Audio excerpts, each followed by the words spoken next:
Hi guys, welcome to Ultra Chill. This is episode number 12. Today I have with me David, and we're going to be covering a lot of community questions that we've collected over the last couple of weeks. We're going to be talking about stuff like in-game NFTs, how are they going to be used? What about music as NFTs? What are our thoughts on competing marketplaces? How about crowdfunding using NFTs? And we'll be talking about Chinese use of the Ultra platform. We cover a bunch of other stuff, and honestly, I really love this episode. It was a lot of fun to record. So I hope you like it. Let's get to it. Ultra Chill. Hi, David. Welcome back to the show. How you doing? I'm good. How about you? Pretty good. Pretty excited about answering all of these questions from the community. Concerning an in-game NFT, do we already know how the interactions will take place? For example, would it be possible to kill a monster and drop a unique? Would you have a pop-up that requires a signature when you are in-game? Would you be able to lose your unique under certain circumstances, like if you die? Okay, so there's a lot of questions in this. The way we built our NFTs to make sure that whatever game developers are doing today, they should be able to do it tomorrow, right? So if, for example, you have a game which has a permadeath, so let's assume one NFT is one character. And if your character dies, it's over. You need to start from scratch. So which is called permadeath. Imagine you play this game and eventually you die, and then there's a pop-up and that asks you, hey, could you please sign this transaction? We're gonna destroy your NFT. Obviously, I think 99% of people would not sign that. So the whole point of permadeath is just to punish you when you lose, right? And so in this particular case, it's kind of like typically the way people would do today is that you would take your NFT and you would give it to the developer when you start the game, right? So you start the game, here's my character NFT, and maybe here are all my other virtual items, and then the game starts, and then if you die, the developer just destroys and burn everything. Now the thing with this model is that you will need to sign a lot of transaction to transfer your assets to that person, or one giant transaction, potentially with hundreds of items in it. And so this is bad for the network. Imagine every time you log in a game, and it could be millions of users on multiple games logging in, and every time you need to send like tons of NFTs. The way we've done it is that we have a concept of temporary owner. And so when the NFT is minted, there is a temporary owner that is assigned to the NFT. And when the player starts the game, he can sign a single transaction that says, okay, my temporary owner, which I set to Ubisoft, can automatically be accessed for 2 hours by Ubisoft. It's basically an escrow service then, right? It's kind of an escrow. It's really ownership, but done in a way that reduces the transaction as size as much as possible. I guess But that's actually pretty interesting from the perspective of developing new development patterns. Like it's something that you're going to have a lot of game studios that come on that have either minimal or no blockchain experience, right? yeah, And they're going to have to understand these concepts, and they're going to have to develop, either internally or in coordination with Ultra, these new types of patterns that complement the play, but also complement the blockchain technology that we've been producing. yeah. So this concept of temporary owner is fundamental to NFT games, but also actually NFT apps and other use cases. If you can do like for everything, you can do everything manually, just like the rest of the blockchain space does. Or you can use our SDK, and then we provide you the whole workflow, Right. kind of like fully integrated. The next question that we wanted to tackle was from Xavier GBL32 from Twitter. What's your plan considering big actors, like NVIDIA or Samsung, coming out with their own marketplaces, metaverse, things like that? How will Ultra stand out and be number one in this new ecosystem? Well, that's here's what's interesting with Ultra's NFT marketplace is that we don't need to be number one. Um, because our NFT standard, when you sell something, you can sell it everywhere at the same time, and every marketplace can earn money from that. So we don't need to be number one um, per marketplace, but we're very likely are going to be number one per aggregated user, because that's really what our marketplace does. It aggregates the sum of all marketplaces that integrates our standard, and then that's really our marketplace. It's all of the marketplace together. And so this is different than you know OpenSea and so on. Because today, if you look at the discussion that everybody has, it's like, how do we compete with OpenSea? And my like in my opinion, Ultra is we don't care. Like, that's great that OpenSea is doing great, and then we see news about this exchange XYZ that wants to open a new NFT marketplace. And for us, it's actually every time there's a new competitor in a typical sense, it's actually good for us. They're actually So onboarding like millions of new users for us, right? I mean, exactly. So we like kind of we're in a very different position than the typical NFT marketplace or NFT standard. the next question that we wanted to tackle was from JBM89 on Twitter. I heard from devs that cross games NFTs could be a painful thing to do because if I want the NFT I bought in, whatever my favorite game is to be usable with the same characteristics in another favorite game, it's more work for devs and less profits. Can you discuss? Um, yes. So I think it's important to understand kind of like the motivation of developers for the work they're doing. First of all, if I need to implement a sword in a game or a character in a game, that's work that I need to do. And so typically, why do you do it? There need to be a good reason to integrate something from somebody else. And typically, it's because there's a co-marketing or there's some deal between these two companies. But if there's nothing, unless the game is specifically designed to, they don't make any assets, they take only other people's assets, then it's going to be a tough sale. Because if you can do the work of integrating a new character and the efforts that you've put in, you can actually monetize it by selling that character yourself. Why would you integrate somebody else's character if there's no advantage? So for me, the only way I see the advantage is like marketing and these kind of things, but it's not going to be general. So yeah, so we need to be and we need to understand the developer, and realize that no, you're not going to have games with every other game's assets, because it's just, unless the game is really that's the focus, then typical games, you're going to see few of them, and when you see them, they're co-marketing, which is not bad.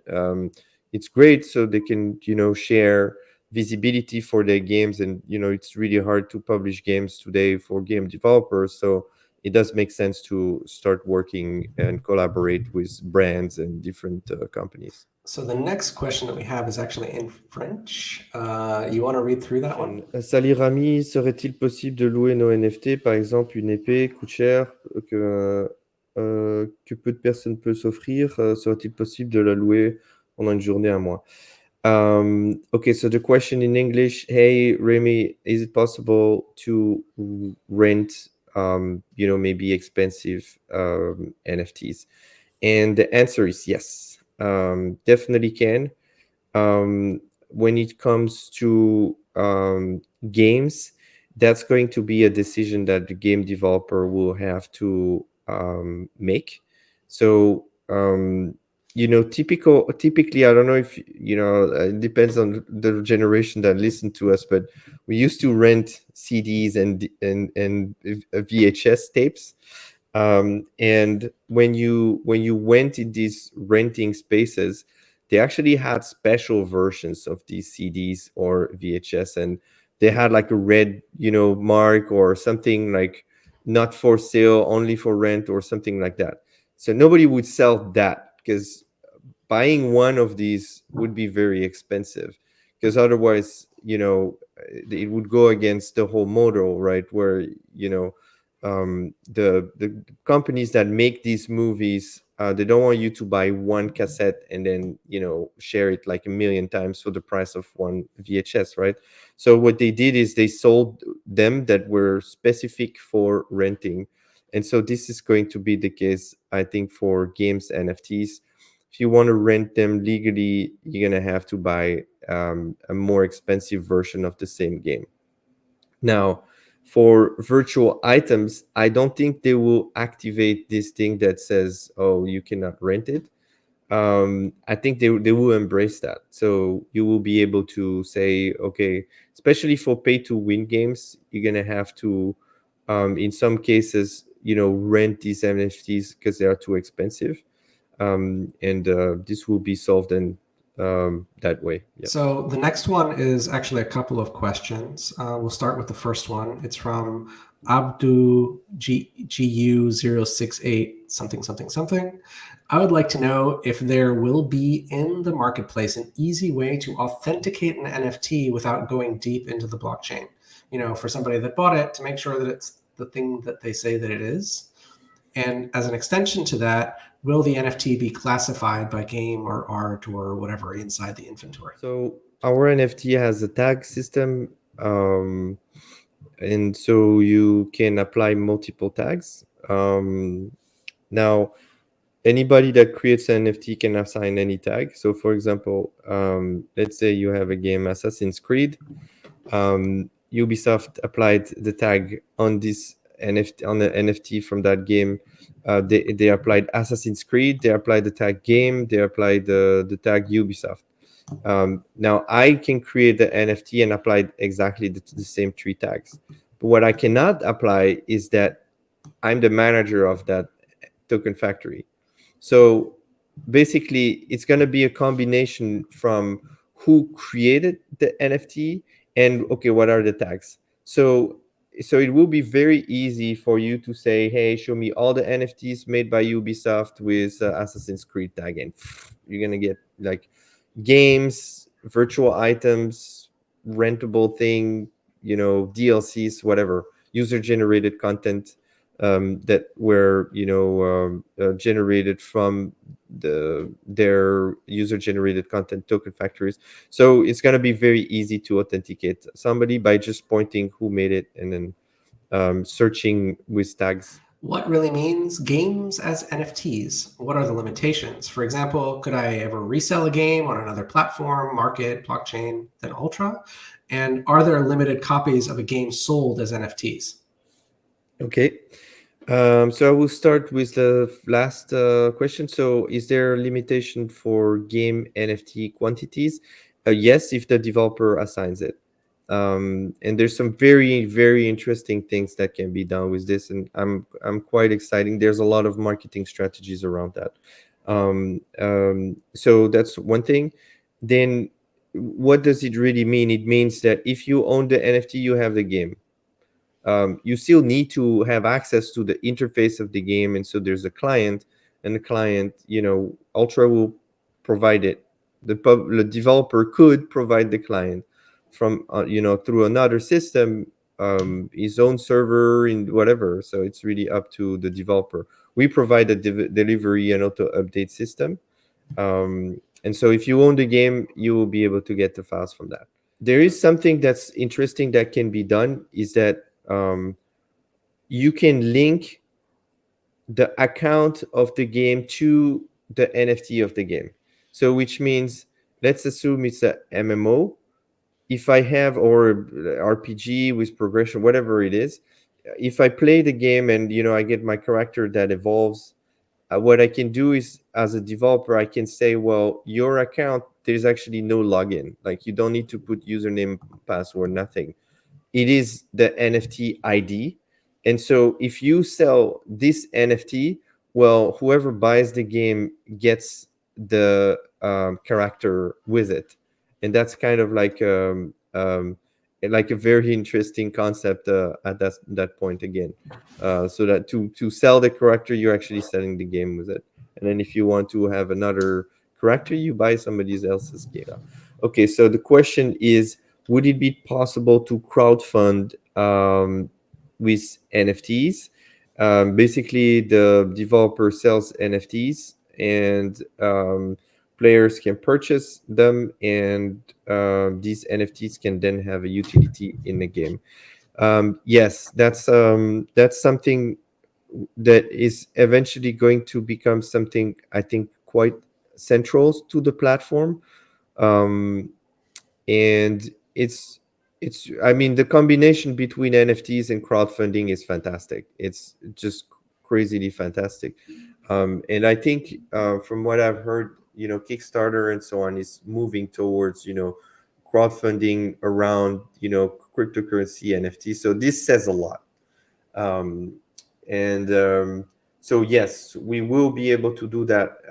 You will be able to buy these assets before. They might have all kinds of different utility, whether it's the game itself that you purchase, or whether it's an item of the game, or whether it's XYZ.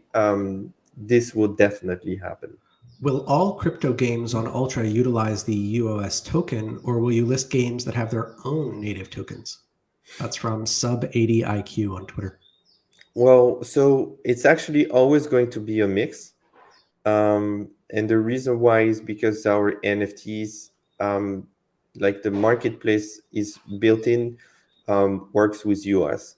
So if a game uses our NFT, they're gonna use, at least for the sale and the purchase and sale of NFTs, going to happen through UOS, and then the game can have its own currency for its own logic. And so this is something that's like quite common in games, where there's two, three, sometimes four different currencies.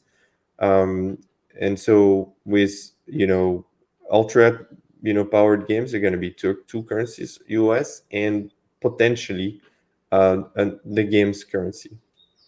That's actually something I never thought about. That like in a game, you actually have multiple currencies. Like in World of Warcraft, you would have gold, but you also have fiat, right? So like those are Yeah, two currencies. they call them soft and hard currencies. Hmm. And so one currency is one that you need to pay for, and the other one is one you can earn, for free in the game, right? Right. And so, like, and sometimes they don't even call it like a currency, but they will say, oh, diamonds and this, and then you have gold, right? And Right. then or diamonds and platinum, or they all have, but they are units, right? And Right. here you have some units of US, and then some units of another currency of the game, whatever it is. The next question is from UOS God. It's kind of a different question. Yep. Can you tell us a bit more about music NFTs and if it will be a thing on Ultra? Yeah, for sure. So we have this idea of having NFTs that can be really used in many different industries. So I mean, it's not an idea. We make sure that everything we do can be used for not just the game industry, and that includes the music industry, the real estate industry, the stock market. There's many different use cases for NFTs. Music is one of them, and it's actually one of the easy ones to implement, considering the infrastructure that we already have. So Well, you will very The likely, CDN, right? We have the yeah, DRM solution. I mean, it's yeah, all yeah. like the same, right? Eventually, yeah. I mean, for streaming music, it's very easy. We can have the player in our token ID cards. You buy the NFT, you see it, and you click play, and it plays. And then maybe somebody then later creates a player app, and then if you have all of these NFTs, you can have playlists and so on.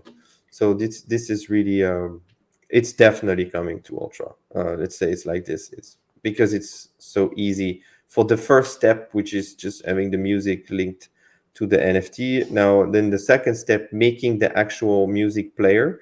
I think it would be interesting to let the community build that, to create the interface for the player and basically leverage Ultra's app ecosystem, infrastructure, and then just publish the app. And then since this will be the only, music player that's actually convenient to use, is that everybody's going to use that one.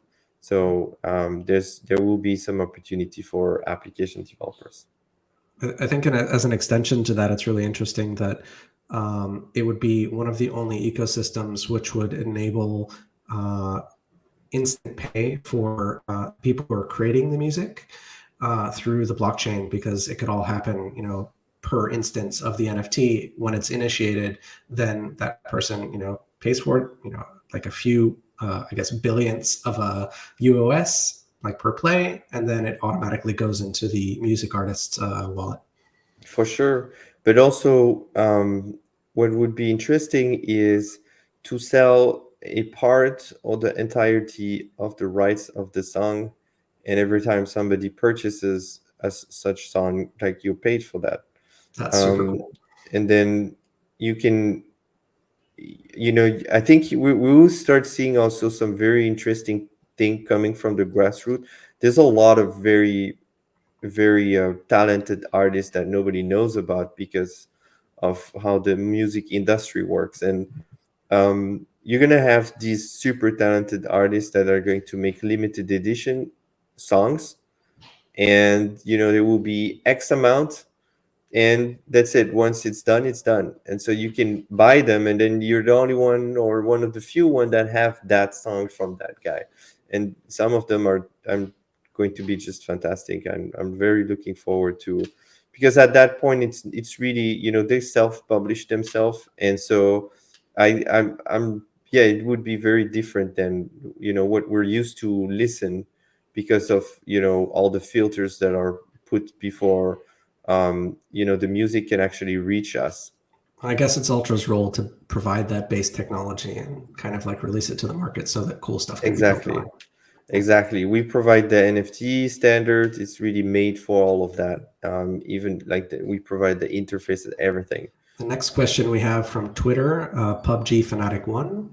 It would be great if we have marketplace access from mobiles too, Android and iOS. Team that will basically reuse all of these libraries and interfaces and so on, and kind of like repackage them in a version that is obviously adapted to the screen of a mobile phone.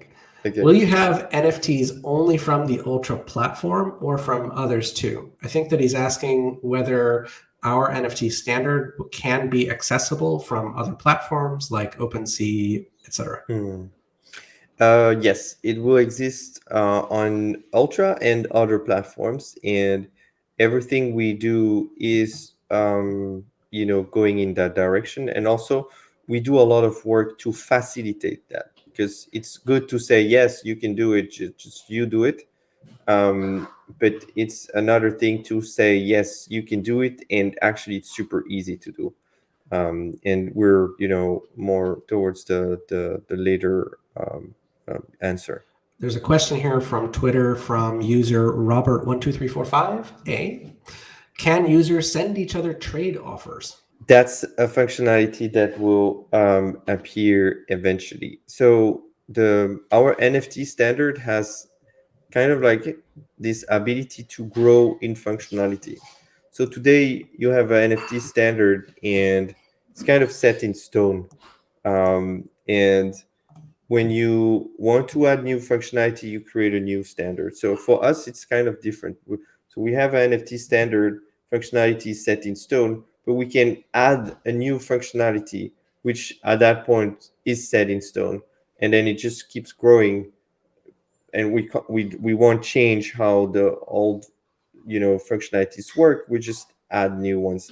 And so being able to bid on other people's NFT is something that is definitely on the backlog of new functionalities that will appear in our NFT standard post release. All Because right, so the next question is from MaxBull34 on Twitter. Hey, will Ultra consider having a cross-chain wallet on the long term, or would it be pointless for in-game use? Like, would we support like Ethereum games from within Ultra? we're not against it, but today, and before we do that, we want to finish our implementation who solves these other blockchains problems.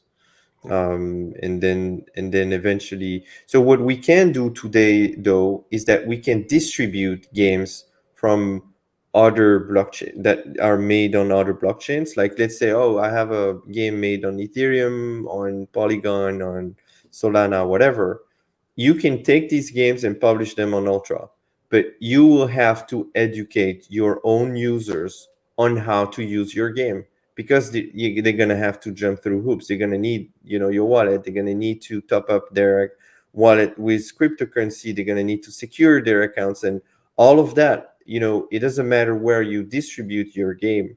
You're going to have to learn it, and teach that. And these are concepts that don't need to be taught to players that play games that are made with Ultra's technology. It's going to be a really interesting marketing opportunity for Ultra to have that old experience in the same framework as the new experience, so that users can experience both and see the obvious difference between them.